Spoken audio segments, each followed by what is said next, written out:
Hi, my name is Saamya, and this is my Beyond Differences story. When I was 12 years old, I found myself leaving everything I knew behind when my family moved from Asia across the world to Marin County, California. For the first time in my life, I found myself in an overwhelmingly white community where people lived in multi-million-dollar homes and spoke in accents I had only heard in Hollywood movies. Though I worked hard to distinguish myself academically at school, there was something missing socially. I felt racially and culturally isolated for being different.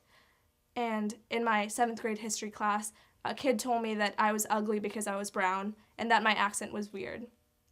For the first time in my life, I realized that one could be made uncomfortable about one's own identity and that being brown could be seen as abnormal. I went into a deep shell. I didn't go out on the weekends. I stayed in my room crying to my parents, and I felt so isolated, and I felt like I had no friends. While in India and Singapore, where I grew up, I had so many. Going into high school, I realized that something needed to change. I realized that the best way to come out of my shell was to become involved in my community.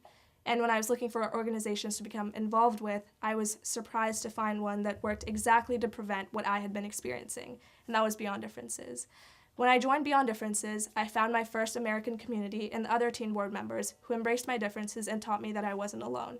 And every time I picked up the mic in front of hundreds of middle school students, at the assemblies that we lead, I realized why I stayed a part of Beyond Differences, to make change and make people realize that they aren't alone either, and prevent them from feeling exactly what I had felt when I first moved here.